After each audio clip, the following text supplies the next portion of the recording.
morning all. Welcome to another lecture on brand management. In the lectures so far, we have seen what is a brand, what is management of a brand, what activity do we perform as brand managers when we are managing brands. We have also seen what are brand associations, and we have seen the associations are primarily of 4 types: visual, verbal, emotional and sensory. What we have also seen is habit formation is an important ingredient towards building strong brands, because if we have the habit of consuming the same brand over and over again over a long period of time, brands gain strength. And if they gain strength, they create a space for themselves in the minds of the consumer, and that space remains relatively permanent. And because it remains relatively permanent, consumers are not willing to experiment with new brands or with another consumer experience. And that is why brands remain relatively stable and they continue to sell, they continue to occupy consumers' minds for a relatively long period of time. We also saw examples such as Tata Steel, where it has been in existence for more than 100 years and it became so strong that it allowed the company or the group, which is Tata Group, to extend itself into many other businesses which are completely unrelated to steel. Similarly, we have seen examples of Lux and so on and so forth.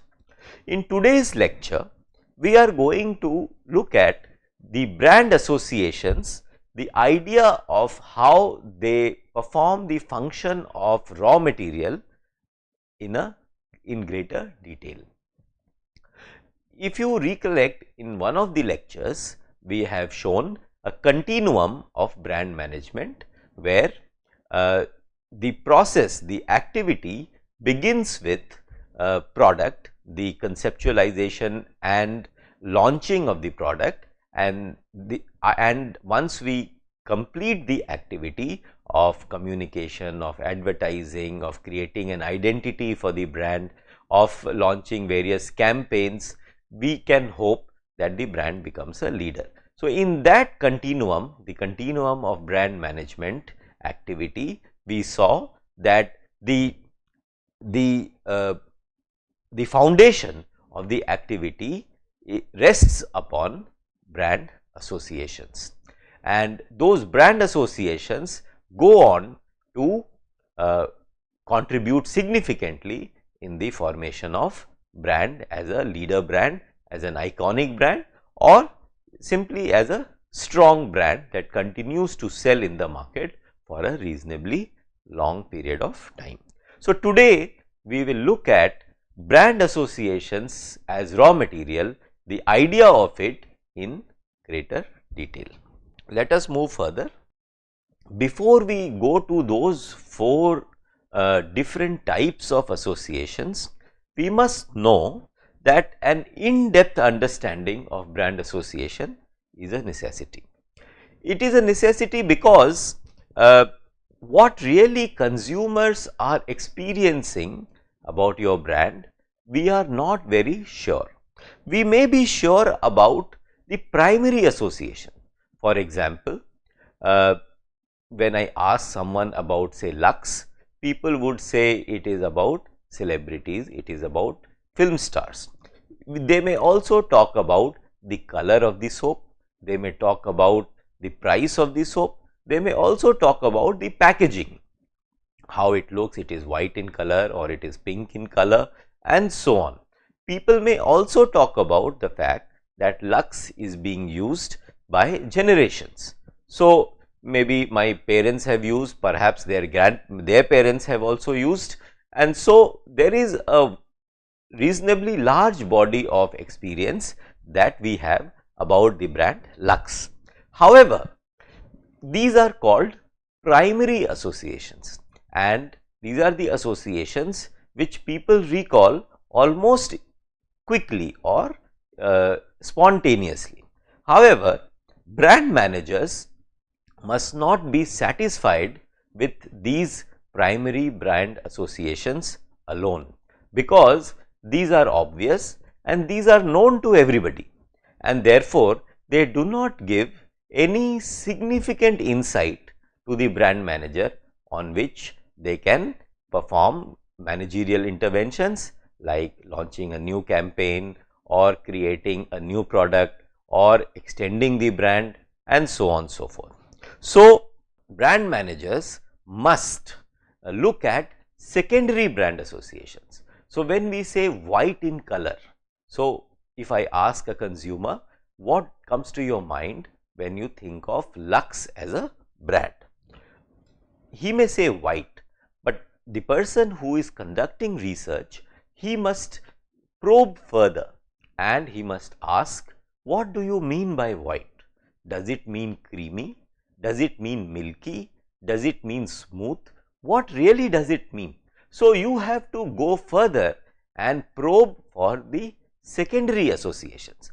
Then only you will get some insights which will be beyond the known and beyond the obvious. So, brand managers must seek an in-depth understanding of brand associations. Only then they would be able to lend a certain depth to their activity.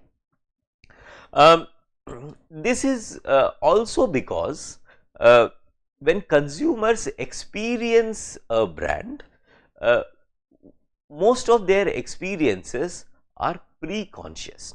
Now, what does it mean when it is pre-conscious? It means that when a consumer is going about making a purchase or going about a departmental store buying things that he requires, he may not be paying sufficient attention to all the products on display. He may not be engaging with all the brands, all the products, the way they are laid out, the way they are displayed, the way they are attacking my senses. We may not pay sufficient attention. We may not even attend to their names, to their color, to their, so it is simply a passing by of products and brands that happens in a departmental store, in a store, and therefore these images go directly to our mind without really being processed by our conscious brain or by our conscious mind.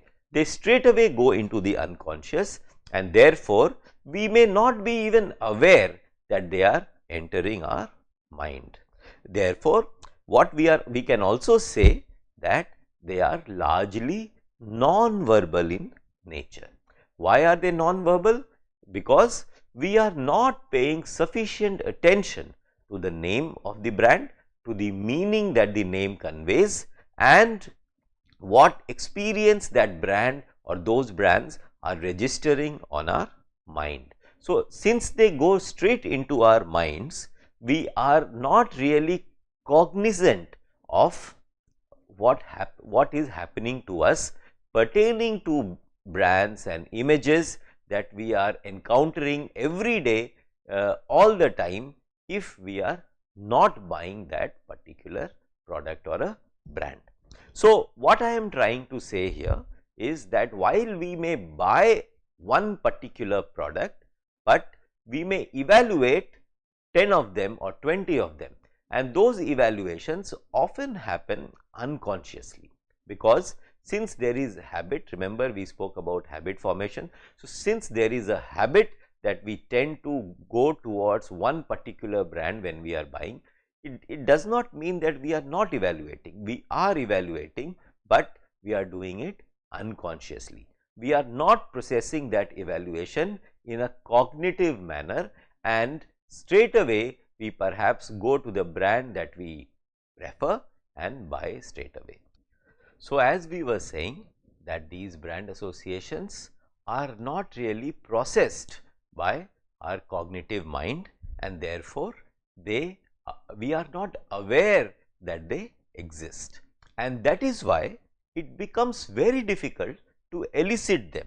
So, while we are saying that the brand managers must obtain an in-depth understanding of brand associations, we must also be aware that these brand associations, especially the secondary or the tertiary brand associations, are very difficult to elicit, because they reside in our unconscious. They reside deep in our unconscious, and because of that, extracting them, eliciting them is not really easy, and therefore special tools are necessary so that we can extract them and perhaps understand them and then use them for our brand management activity. Let us move forward. One of the major definitions given by the great brand experts like David Acker or Jean-Noël Capferrer is as follows. You can see it on the slide. Branding as the enterprise of creating added value in the minds of consumers, that is, building perceived values beyond the observable physical value of the product, and thus differentiating the product, unquote. It means, and this is a relatively new definition, as you can see, Capferrer has given this definition in 1997 and David Acker said something similar in 1991. We know that brand has a very long history, and if you recollect one of our lectures, we were talking about how animals were being branded by the number, by the name of their owners. So, which means that the branding activity is thousands of years old. However, this definition we are talking about is just about 25 years old. So, Capferrer and Acker both are great brand experts. They are also professors at different business schools in America and in Europe, and you will do well to refer to their works while you are preparing for a course on brand management. However, let us come back to this definition, and this says that the value added that is created is about building perceived values beyond the observable physical value. So, which means that when you observe a brand, when you engage with a brand, when you purchase a brand, are you purchasing only the physical value of the product, or you are buying something more? Let us come back to Lux. Are you buying cleanliness that the soap Lux promises? Are you buying the smoothness that the soap promises to you while you apply it on your body, or you are buying a status that usage of Lux brand confers upon you, the status of being a cinema star? So, this is something that you must think about, and this is something that these two great marketing experts are also talking about in this definition, that branding is an activity where you have to build value which is beyond the observable physical value of the product. So, no matter what the product is, you must try and go beyond the physical value of the product. If you recollect, one of the examples we were giving or talking about was Finacle by Infosys. Now, Finacle, as you would recollect, is a software that is used by many banks to conduct banking transactions. But Infosys has lent its own name to it, and it has created managerial structure which would ensure consistency of experience of consumers and of bank employees who are using Finacle. So, what they are doing, or what they have done, is not just they have created value around the product features, but they have created value something beyond that.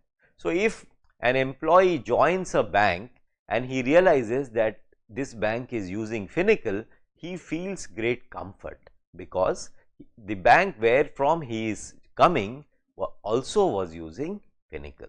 Similarly, when a consumer knows that this bank runs on Pinnacle, which is an Infosys product, consumer will feel more confident of the bank's ability to deliver service and be trustworthy for the consumer.